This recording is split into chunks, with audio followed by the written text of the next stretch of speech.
The DADS television network quite frequently discusses the problems that fathers have: child custody, child support, and visitation. It's important from time to time for all of us men to take a look at our health. Recently, at the Oregon Health Sciences University, Dr. Fuchs discussed the prostate gland and prostate cancer. This impacts all men. Pause with us for a few minutes to examine our health. Dr. Fuchs.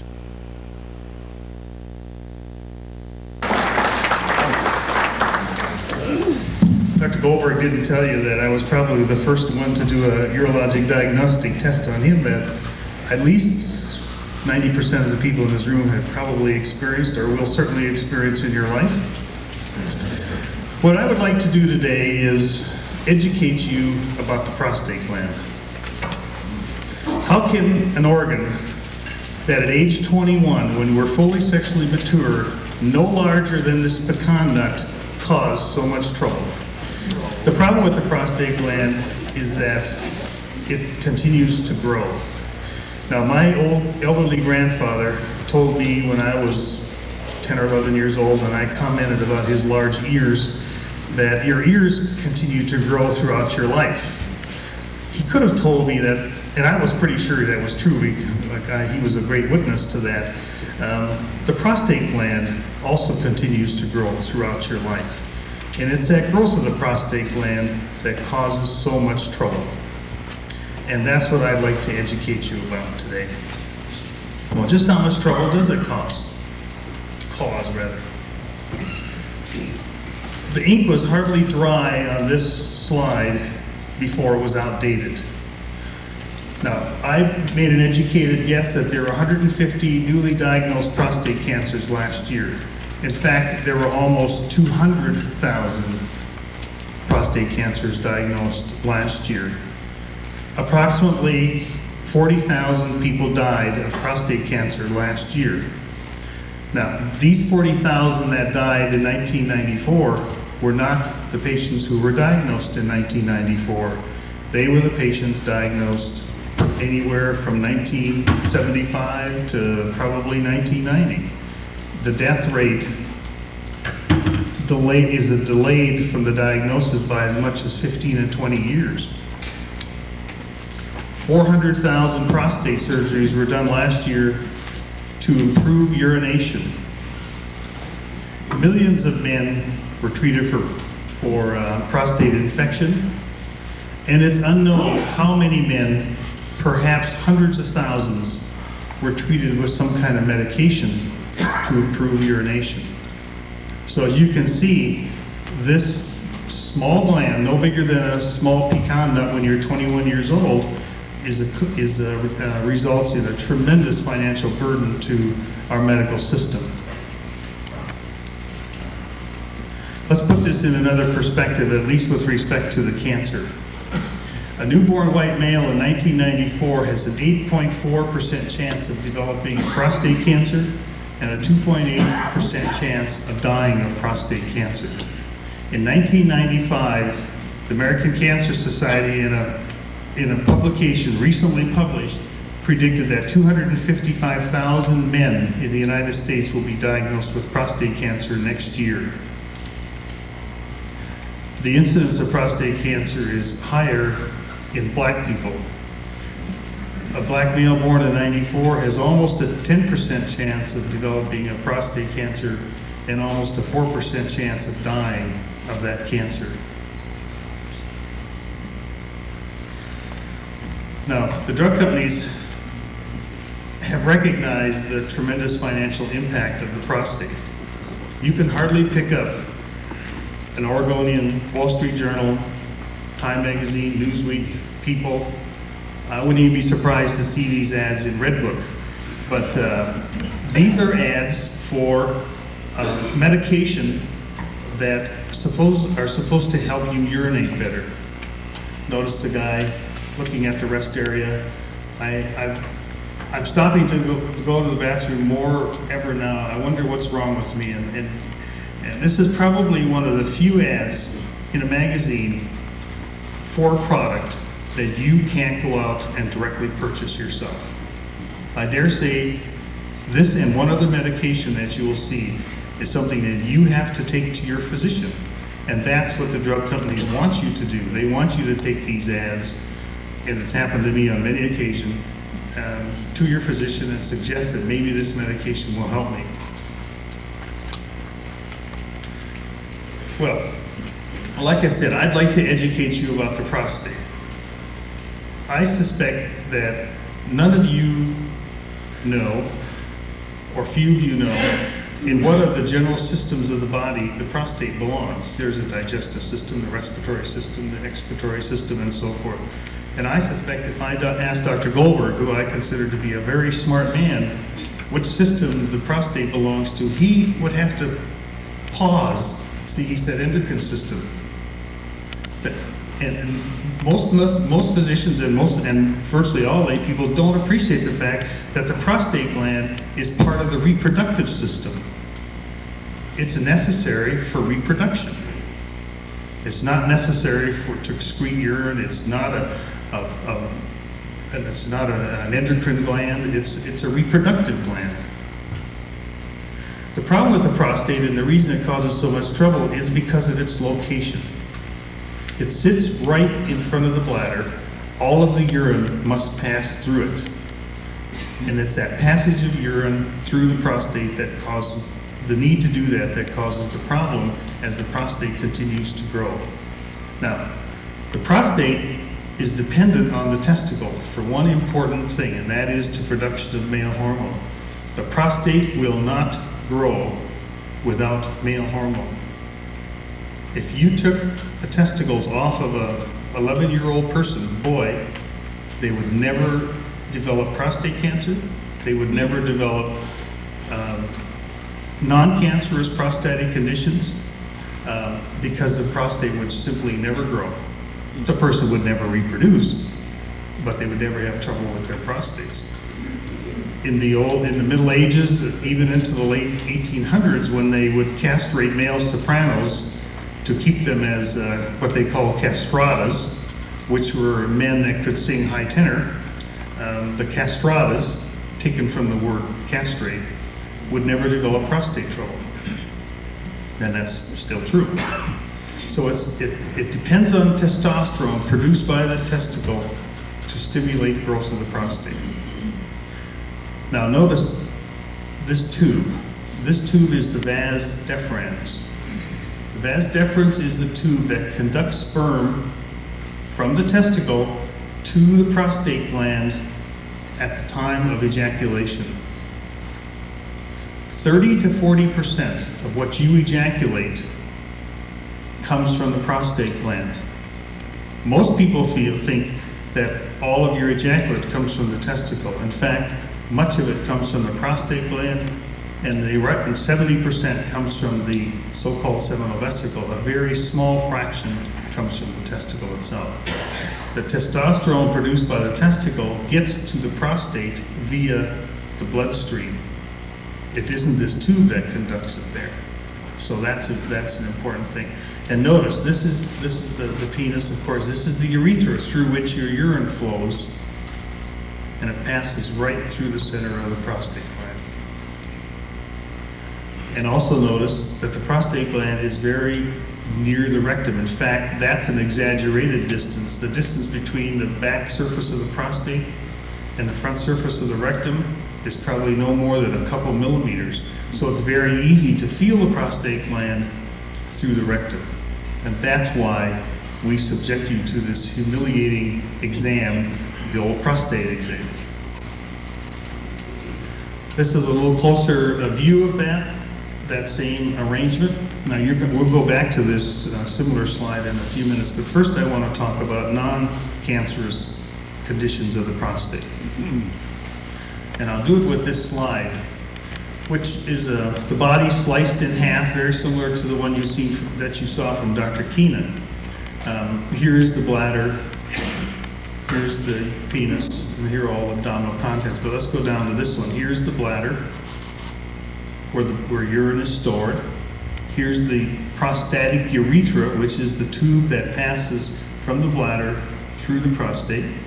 This muscle The external sphincter muscle is the pucker string that holds in your urine between urinations. And it's this pucker string that has to relax to allow you to urinate. Now, the outlet of the bladder and the prostate also provide a so-called pucker string to help you control your urine. And it must also relax at the time you urinate to allow passage of urine through the prostate. And then once it passes through this part, it passes out the urethra. Now, I'm going to show you a slightly different view. Let's take a look at this. Is a slice through your body through the front part. So you can see that this channel in an ordinary person is quite large. Now jump over to this. This is a picture of the prostate gland sliced in half. Here you can see what a normal prostate looks, situated in front of the bladder. This picture is taken as if you're inside the rectum looking up. And so this is the back side of the prostate. The prostate gland is lined by, or is populated by these dark structures here, which are the glands. And these are the glands that produce the secretions that the prostate makes. These secretions are important for reproduction. These secretions have chemicals in it that cause your semen to coagulate. And the purpose of that coagulated semen is to hold the sperm together until it gets inside the woman's vagina and near the cervix. And then there are chemicals in this prostatic secretion that cause the coagulum to liquefy, and then the sperm escape and enter the woman's cervix and on their journey to meet the egg. Now these glands are the problem. These glands are under the influence of testosterone, continue to grow throughout your life.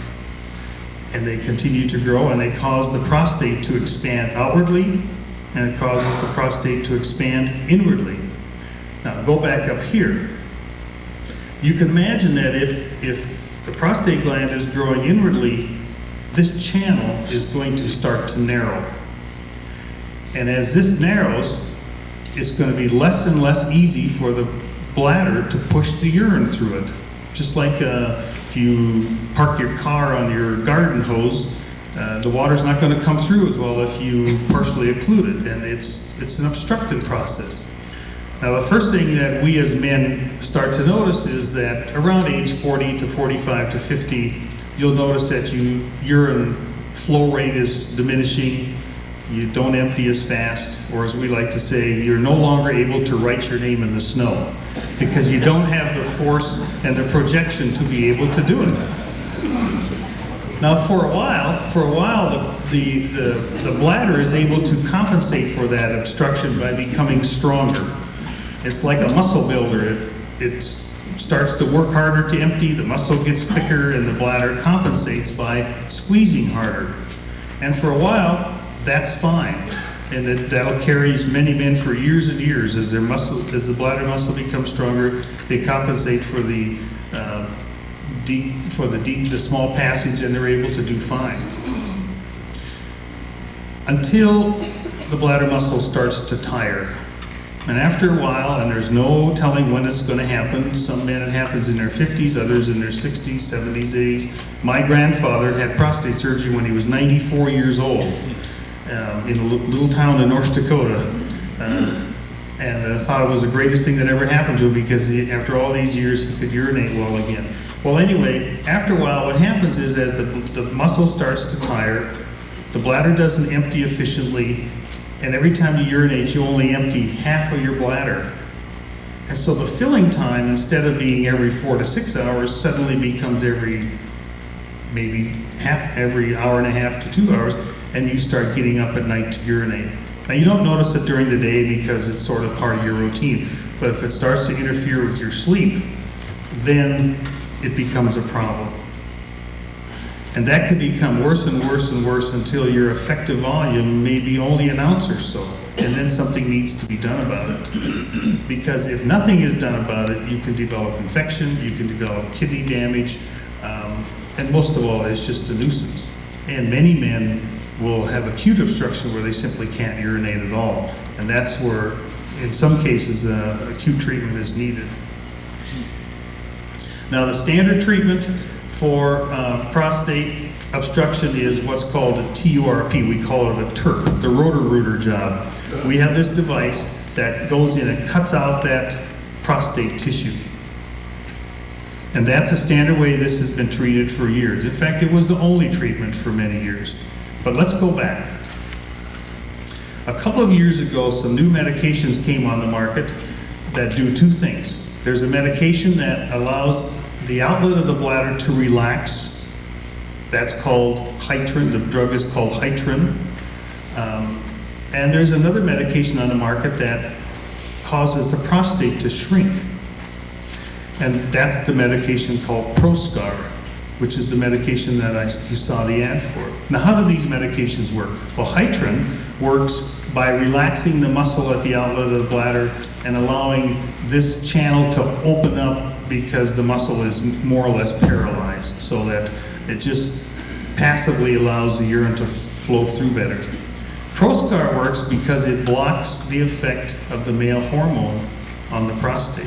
And if you deprive the gland of the male hormone, theoretically it should start to shrink. And in fact, it can do that if the condition hasn't been allowed to progress too far. If the gland has gotten too big or the damage to the bladder has gotten too great, then these medications don't work, and you still then may require some kind of surgery to open up the gland. Now, fortunately, there are some new techniques in that respect as well. I think the day will come when only a small percentage of people will need this more complicated surgery that cuts out the prostate gland. We now have some laser techniques that will allow this tissue to be vaporized with a laser. The laser technique is expensive. The recovery from it is relatively slow. And the newest thing on the market is a electro-vaporization of the prostate. This is a device produced by an American company that with an electrical current causes the gland to simply vaporize. You are watching the DADS television network. We're focusing on men's health. If you'd like to contact us, in Portland, area code 503-222-1111. In Seattle, area code 206-623-DADS, that's 3237. And in Albuquerque, area code 505-299-2673. We would like to hear from you at P.O. Box 8525, Portland, Oregon 97207. Back to the program and Dr. Warren Farrell, author of The Myth of Male Power. Why our dads are about as likely to die of prostate cancers as our, O-U-R, mothers are of breast cancer, while breast cancer receives 666% more funding. So you have the same number of deaths from prostate cancer as breast cancer. 14% fewer deaths from prostate cancer as from breast cancer, but 660% more funding before Hillary Clinton got involved in the process of supporting breast cancer funding. And so I am very strongly supportive of breast cancer research and funding. I also want us to, to help prevent the Frank Zappas and the Bixbys that die of prostate cancer. You're going to go through this at the White House tomorrow? As much as I can get through. Are you going to say that there's a Women's Office of Health? I'm saying that there is a Women's Office of Health in the NIH. Yeah. That there either needs to be a Men's Office of Health in the NIH. Why? Because 10% of the funding is focused on women's health, but only 5% on men's health. All right, on the 15 leading causes of death, who die earlier? And the 15 leading causes of death, men die earlier from all 15 leading Is there an causes of Office death. of Men's Health? There is no Office of Men's Health. Now listen to the words of Dr. John Bonham from Atlanta, Georgia, a man who speaks with wisdom.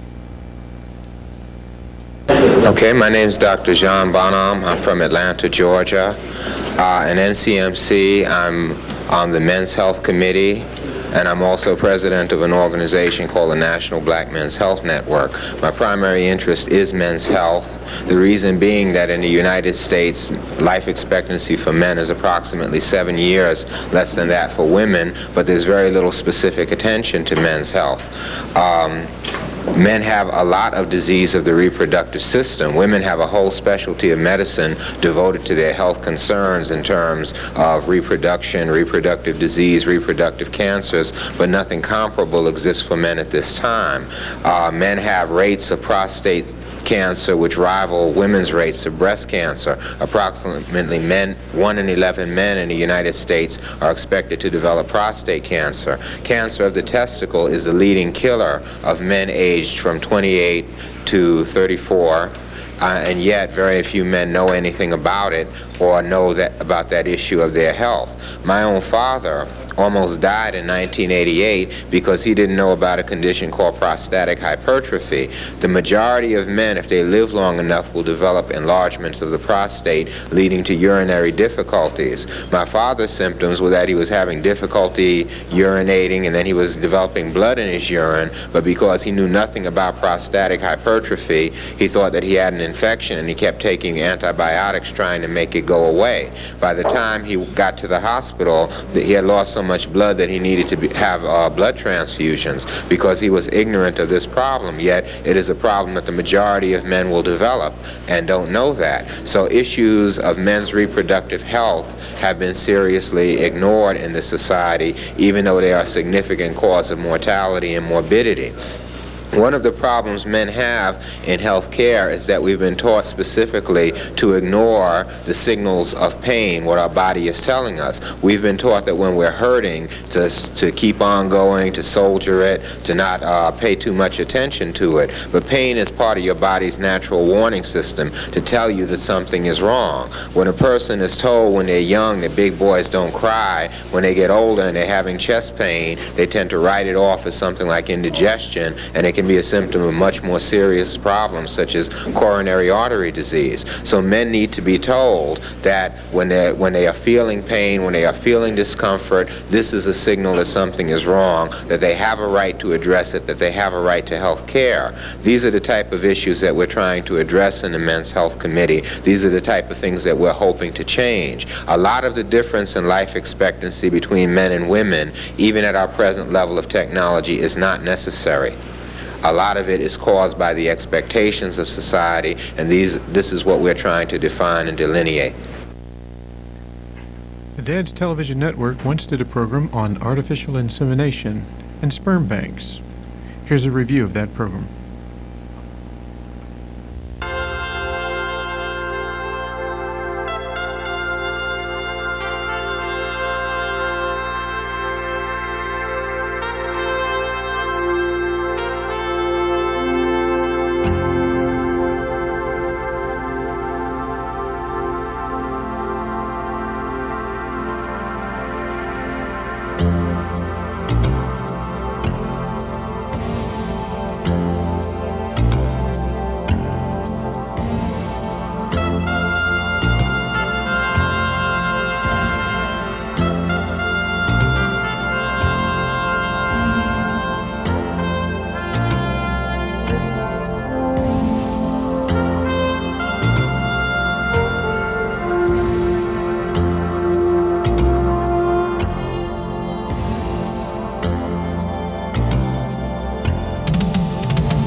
Now, at her microscope, what does she do? She's counting sperm, probably. Counting the number of sperm in a sample. What's a good count? What's a poor count? Good count is any above 20 million per mil. Okay. 20 million per, like a teaspoon. And okay. And anything below 20 million is? Well, arbitrarily, it's a threshold, an arbitrary threshold that we use for normal versus abnormal. For sperm banking, we would expect that cutoff to be more like 50 million rather than 20.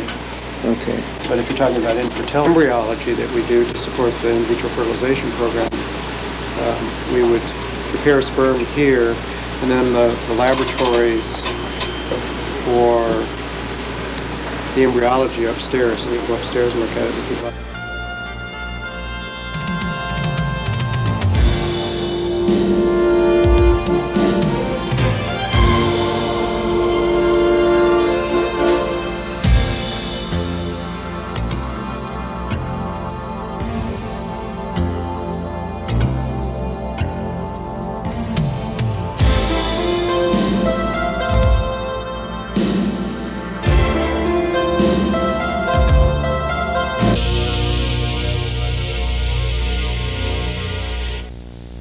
Okay, as we rapidly progress to what we're getting at here, we have as our guest Dr. Don Wolf.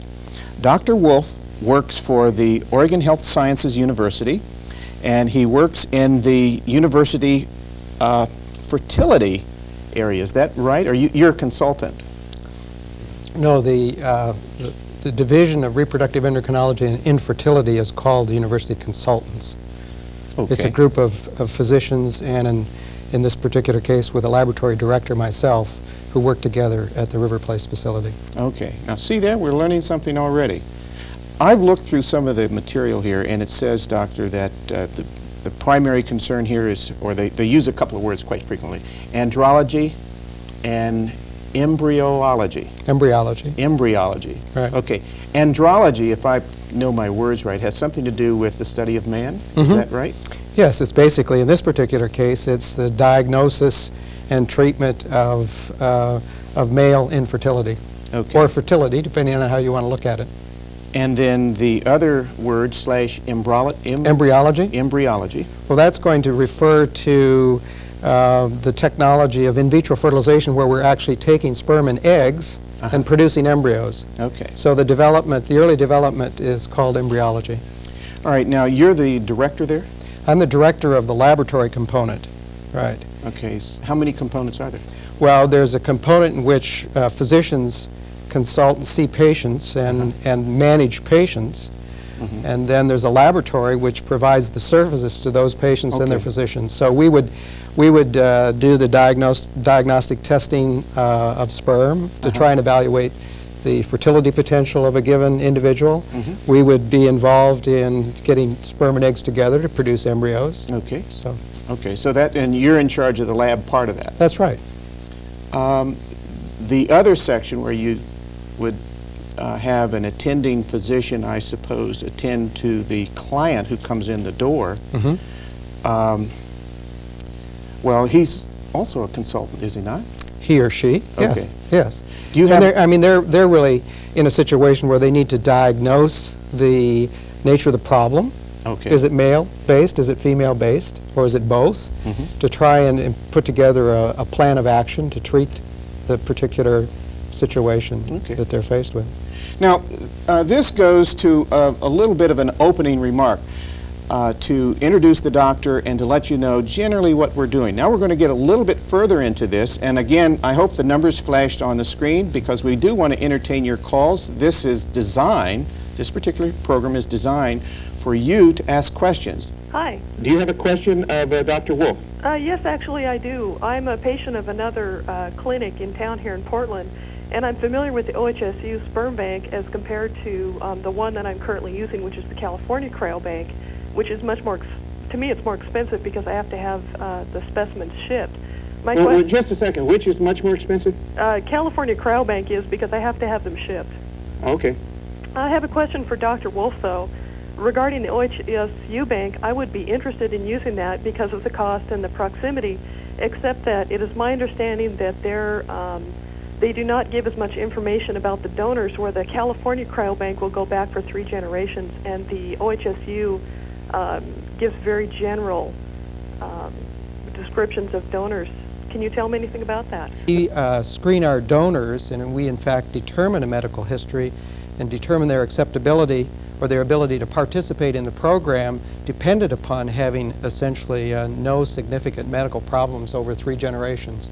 But we don't provide that information to the users of the sperm bank. So there may be a difference in that regard. Okay, and she mentioned an issue there of cost on her side of the coin. Well, is it fair to ask, what do you charge for a woman who wants to be artificially inseminated? Typically, the charge, it depends upon how much monitoring there is being done by the physicians too. Whether the, in other words, you can envision a situation where the patient is undergoing an insemination in a natural cycle, so she's only going to ovulate one egg that particular cycle, or there are situations where you can stimulate the patient and coax the ovary into producing more than one oocyte, so you increase the odds of a successful fertilization. You obviously increase the odds of having a multiple pregnancy, so one has to be very careful in monitoring the cycle of the patient and perhaps stimulating so that you get 2 or 3 oocytes or eggs as a possibility and not many more than that. So that would impact the cost level to the patient because of that monitoring.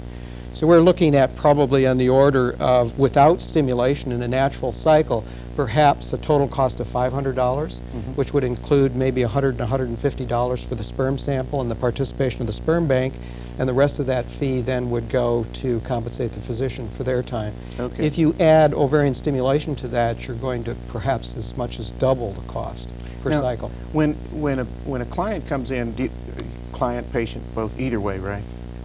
When a client comes in or a patient comes in and starts consulting with a physician and so on, is this an expense that they normally bear themselves, or is there insurance that covers this?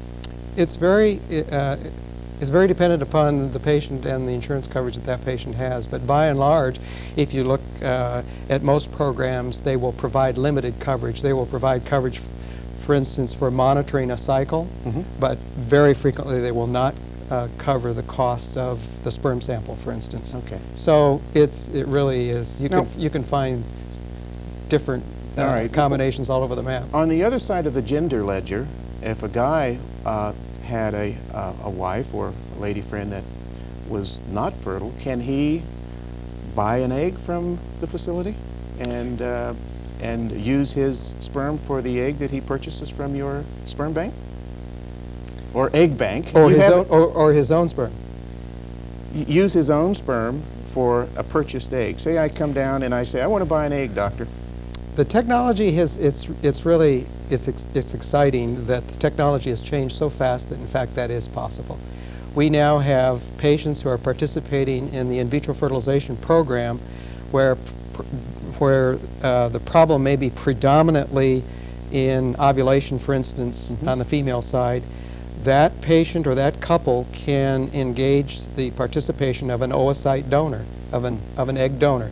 Now, it's not exactly analogous because we don't freeze eggs, but eggs could be collected from that oocyte donor, inseminated with husband sperm or donor sperm, produce an embryo, and the embryo could be then transferred to the patient. Is it impossible to freeze an egg? Or the recipes that we have right now do not work well on eggs. They work very well on embryos. But there are some changes in the properties of when we go from an egg to an embryo, so that we're not highly successful in freezing eggs. Ken has stepped up to the microphone, and apparently Ken has a question. Can we put the camera on Ken there real quick? Ken, what's your question of the doctor? Well, I have a question that has two sides to it. One is, would be something at the facility, and then one would be also a legal question. And several years ago, probably 5 or 6 years ago, there was a case of a young man who wanted to have visitation rights with the child that was produced from his sperm. And then he eventually moved in next door to where this child was living, and eventually he wanted to get more and more visitation rights and get to become a legal parent of this child. And is there, I guess the question would be, is there a release form that the donor must sign, number one, and number two, can they break that agreement if there is one, and then eventually cause problems for the mother in a sense that she really would never have expected them? Ken, thank you very much for the question. Did you get, I think I can respond to that. We do provide sperm banking facilities for what we would call known donor situations, where a couple may come in, the male has an infertility problem, and his brother could participate as the sperm donor in situations like, so that would be one set of circumstances where clearly there would be a relationship between the sperm donor and the child that was created and is being raised by, in this case, the brother and sister-in-law. In the anonymous donor situation, you would first of all have to assume that the anonymous donor has found out which child was his and go from there. I mean, we maintain anonymity amongst donors, so I'm not sure that I can respond to that question except to say that in theory it shouldn't happen. I see. Okay. I have one more kind of a corollary to the question, and that would be, in the event of the brother being a sperm donor, is it necessary for the family to keep records of that for a certain number of years or maybe generations so that there are no problems that result from inbreeding? Thanks, Ken. No, I mean, you would still be in a situation where you wouldn't have inbreeding, because you would have the sister-in-law would be the person that was producing the oocyte or the egg and being inseminated. So you're not having a situation where you have inbreeding. It's up to the couple whether they want to maintain records in that particular case. What we would, as a sperm bank, what we would require is that even though that sperm donor may be a known sperm donor to a known individual to the couple, we would still mandate that that sperm be obtained and quarantined. So in other words, that donor is quarantined and proven to be HIV and hepatitis C negative before we'd release the sample, or else the couple has to sign a release indicating that they know what the risks are and they're willing to assume those risks. Okay. Again, Ken, thank you very much. You know, something occurred to me as you were talking and answering the questions there. And this may be really confusing.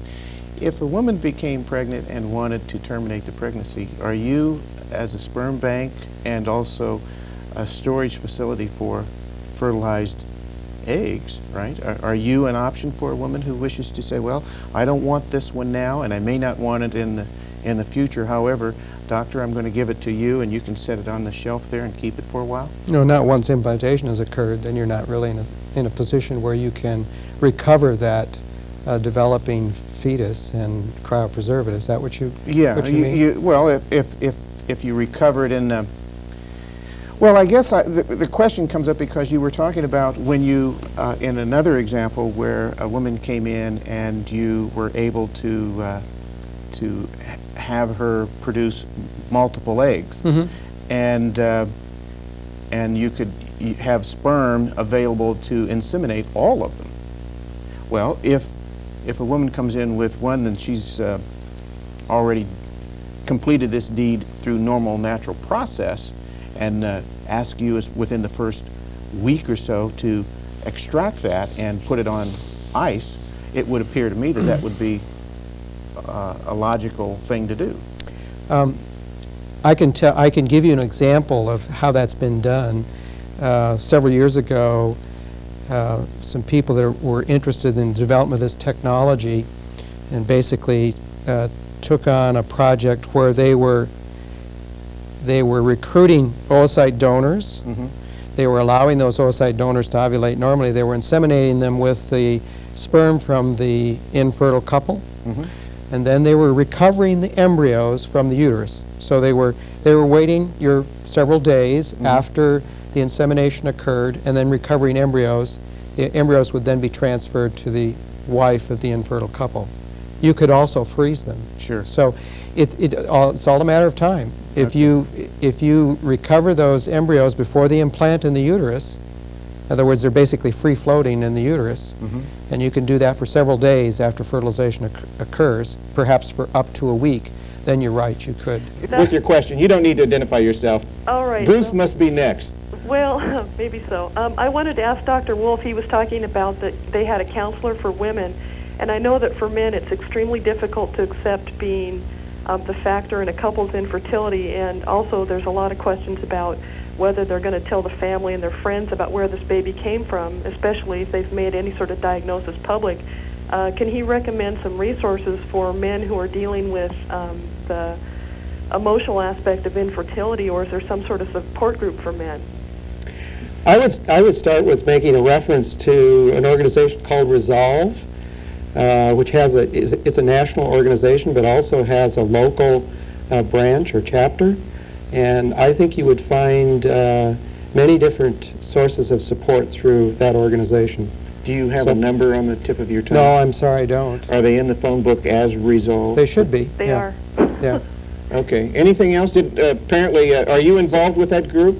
I'm familiar with them. I'm more active on a computer bulletin board that has a support group for infertility, but I'm very active, but my husband, like many men, is a little bit more reluctant to be quite as public about our situation. So. Well, if you're active on a BBS, and someone might be listening, how would they find the resource on the bulletin board? Well, almost every major bulletin board has something along those lines. I'm active on Prodigy. I know that America Online has one. What do they look for? They can go in and ask the board manager if there's an infertility section, and they'll find people, both male and female, that are discussing different medical aspects. That's how I found my RE. Okay. Well, let me thank you very much for the call. Thank you. You are watching the DADS Television Network. We are doing excerpts from programs dealing with men's health. Next, Dr. Lyndon Smith. We've done 2 programs or more with Dr. Lyndon Smith. One that comes to mind, circumcision. Another one, general health. Dr. Lyndon Smith. Circumcision is a surgical procedure performed without anesthesia on 9 out of every 10 newborn American males within the first few days after birth. During the past year, 1 1/4 million Americans underwent this surgery. No other country routinely circumcises their boys except where this operation is a religious ritual or puberty rite.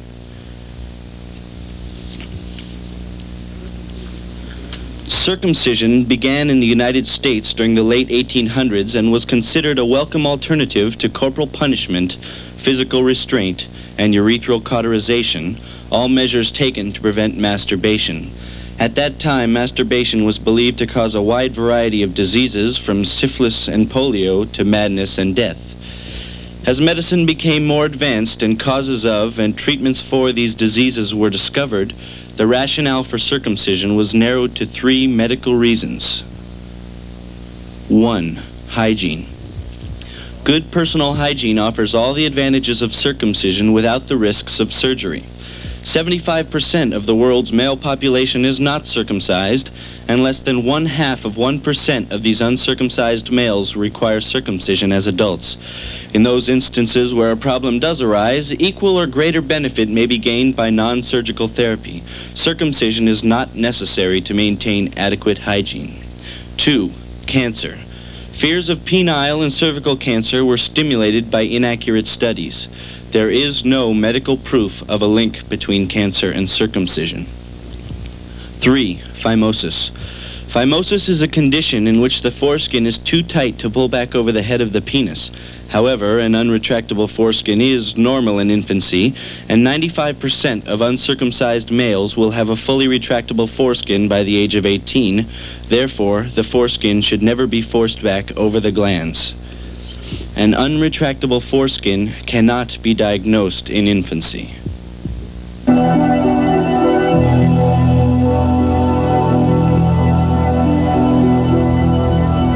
Okay, now we ran a little bit of information there about circumcision, showing how the baby is strapped down, showing just various steps and some reasons. Any comments, gentlemen? Well, it's brutal. It is. It's brutal torture. It's child abuse in a true form.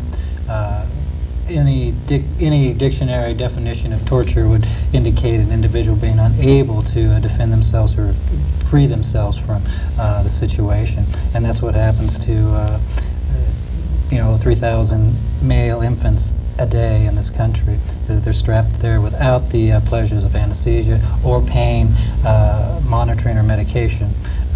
And the foreskin, the most sensitive part of their male anatomy, is removed. Okay, now surgically. Coincidentally, knowing that we were going to do a program like this, I did check with the State of Oregon Children's Services Division to find out whether circumcision is in the category of child abuse. It is not. I don't think it's in the category in any state, is it? I wouldn't think so. The state of Illinois just passed a specific bill and signed by the governor of the state of Illinois, which went through every aspect of torture and child abuse and clearly indicated that it did not include medical circumcision of male infants. Okay. We've got a little more footage here, and I don't know if we can cram all of this in the time that we're allotted, but we're going to try to do that. And I wonder if the control room would roll on, please.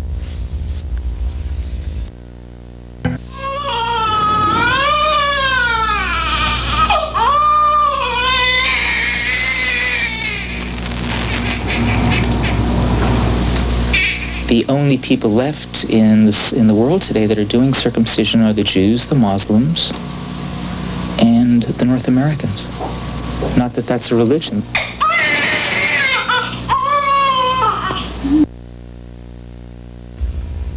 All right. Any comments? Is that Baby was crying. Yeah. And Well, that's painful. we noticed that he was strapped down, crying, his lungs out, and the doctor there didn't make any reference to the particular children's hospital. Do you happen to know what? No. Okay. That the groups that were doing it, Jews, Muslims, and the North Americans, not that that's an ethnic group, but No. any So, challenges there? Well, A surgical habit, sort of. and one of the largest populations, particularly in this country, that is going against circumcision would be the Jewish population. They are, moving away from that. The mothers, particularly, are becoming more involved in that culture and saying, we don't want this to happen to our baby. So with that, we're noticing a difference there. And none of the, shall I say, Scandinavian Jews, the Jewish people in England and that type of thing, it doesn't happen there as readily and as often as it does Now, here. in doing some reading, in fact, Ron, by some material that you sent to me, it said that this goes back to some 5,000 years when the Jewish people were actually the slaves of the Egyptians in history. Correct. And I guess the Egyptians were doing this and they could identify their slaves at that time. Is that part of the mystique or the history in this? Or Well, for the Jewish population, I'm not Jewish and I don't want to speak for the Jewish population, but it's to cleanse the son of the mother's sin, and it's a blood rite. And passing and giving of that blood cleanses the son of the mother's sins. All right, let's see what else we have. I'm going to try to cram all of this in. That's the thing that upset me the most, was that no one talked to me about it. No one explained to me some of the facts that I learned after the circumcision. Trudy London is angry because her son was routinely circumcised before she had any real information about the procedure. He was so peaceful and relaxed that week that I had him home from the hospital, and then to see the drastic change, and he was just I could tell he was in a tremendous amount of pain. I think the important thing is for Adam's body to stay intact, and I wish that I had had the information before, that I would have defended that belief. I signed an informed consent, and I don't feel that I was informed. The consent, arguably, is never an informed consent, and so no one has truly consented to it. Marilyn Milos is a nurse, and she's been fighting a lonely battle to inform parents by showing them a movie on circumcision. Hospital officials refused, saying it's just too much for the parents. I said if it's too much for parents to see it, surely it's too much for a baby to experience. What do you think? Yeah, it's true. Everything they say is true. I imagine there's maybe 1% might be medically indicated, but somebody also pointed out that if they haven't really figured out where the end of that urethra is in the penis, it may come out at the end, but as farther down and they circumcise this baby, they've lost some valuable tissue that they can use as as for a plastic repair of that. So there are lots of things that should be left there. But the thing that gets me is this: 100 years ago, when they were so worried that kids who would masturbate, boys who masturbate, were surely going to get at least pimples. I've heard that that circumcision is a good thing for little boys. I have one 4-year-old boy who's not circumcised, and he's fine. I have 2 brothers. They were circumcised. My father was, my husband is. I wouldn't want to do that to the little baby. It really hurt him. My mother had 7 kids, 4 are male, and they were circumcised, and it's just the way that I think it will be. I don't know why or why not. Over 80% of all male newborns are circumcised routinely in the United States. This is the first time that these parents have seen a circumcision. After the film, some minds were changed, some not, but everybody was more informed. I didn't know how they did it. I mean, that was real violent to me, strapping the baby down and, seeing how it was done. I never honestly thought about how they would do it. I feel that the advantages of circumcision outweigh the disadvantages. I'm definitely in favor of showing the film. I think it educated me. I have to get over the emotional part of it to make a clear decision. Obviously, I feel real strong right now that I would not have him circumcised. Prince Van Becker is an attorney and has become involved in circumcision as a legal issue. Certainly the way the child abuse statutes read on their face, simply tying the child down would be enough. Although hard to prove, there's a fine line between child abuse and cultural tradition. One presumes that a Chinese family that was attempting to resuscitate the tradition of binding the baby's girl's feet would soon find the child abuse forces of the police department, the welfare department, coming down on them very hard. But that's because it does not have a traditional role or a traditional function within the society that circumcision unfortunately has. You are watching the DADS television network. Excerpts of program done on men's health. You can contact DADS in Albuquerque at 505-299-2673. In Seattle at 206-623-DADS, that's 3237. And in Portland, Oregon, area code 503-222-1111. Let's continue on with the rest of excerpts on men's health. Dr. Smith, I was interested in knowing on the homeopathy. Do you feel that that's beneficial for children who are hyperactive or have food allergies? Yes, there's no doubt about it. It's quite true. If somebody's really upset with foods that make them very sick and wild and crazy, then homeopathy may not be able to be so good at slowing them down. So other things have to be done at the same time. But I saw a child who was very restless and hyperactive. He'd seen a car accident, and he was sure his dad was going to die. And so he was 5 years of age, and he was so restless. "Oh, Dad, don't go driving." He was just pacing the floor, terribly anxious. And they gave him a stuff called lachesis, which is a very minimal dose of snake venom. And within 5 hours, this kid was relaxing. "Okay, Dad, go on to work. I don't care." It was almost like giving him a shot of something. And it lasted. It wasn't that they had to give it every few hours. So there are ways to do this, and I'm so impressed with this. Now, it doesn't work on everybody, and I think if somebody's biochemistry is so bad, or their immune system is so awful, or they're too alkaline or too acidic, that has to be addressed first, and then the homeopathy can kick in. I'm watching the show, and it's really quite interesting, the story that they're telling here. I have a son who's 19 years old, and for a number of years has had a lot of difficulties. His mood swings have been erratic all over, like black and white and things of this nature, just up and down. And I understand, Dr. Smith, you've been working with a company or a program where they do a lot of stuff with really getting into understanding more about body chemistry.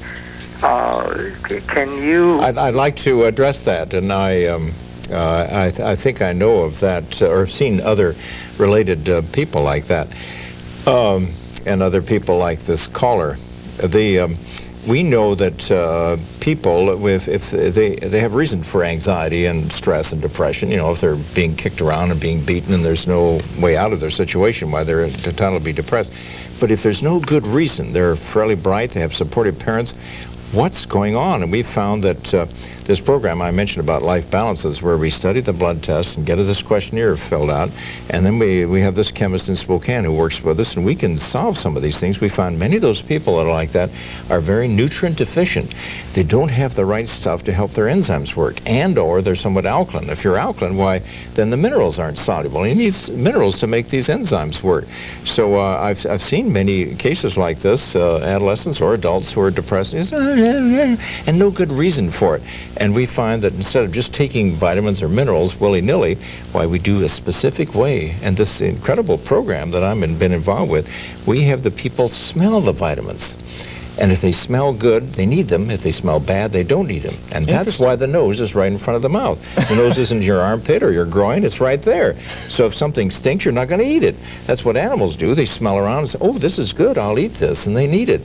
So if like people say, well, you smell beer, does that mean you like beer and you need it? Well, there might be some B vitamins in there that you do need. So it's almost like we can't make a mistake because we never overdose or underdose. It's an incredible program. Hi, the reason I'm calling is because basically I have a child that's been diagnosed as being anemic, and How old is this child? He's 13 years old. Okay.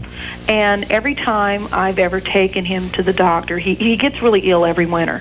And when I take him, they say, oh, he's anemic, here, take some iron. But the problem is it seems to be chronic. And finally, I had to take him to an emergency facility, and they said, look, you need to find an answer for this. We believe it's more than just this. But so far, his regular doctor and a hematologist haven't come up with anything. Okay, that's an important observation, that if a hematologist who knows all about blood can't figure this out, why, then it doesn't mean that there's no answer for it. It tends to mean that there's some other reason that they haven't considered. The most common reason for anemia, without having a bloody nose or a woman hemorrhaging from her menstrual periods, would be that that person is eating something that irritates the intestinal lining and they bleed. We've seen that with milk. They're one of the most common things against cow's milk drinking is that they can make people anemic. Not just from the fact that you don't get any iron out of the milk, but they can irritate the intestinal lining. It's just oozing blood all the time. Does this child drink milk? Yes, he does. Does he love it? Yes, he does. Did he ever have ear infections as a little baby? No, but he did have an ear infection this year. Okay, sometimes that's a clue. Ear infections are supposed to be a giveaway that they're allergic to milk. But stop the dairy products and check his blood now, and then stop all the dairy products. It's milk, cheese, ice cream, anything from the cow, and tell him the cow dried up. And he'll say, sure, Mom. And then check his blood in a month and see if his blood did not go down and may have even gone up. Okay? Okay, thank you. You've been watching the DADS Television Network. For more information about our programs and services, please contact DADS at area code 503-222-1111. You can also write to us at P.O. Box 8525, Portland, Oregon 97207.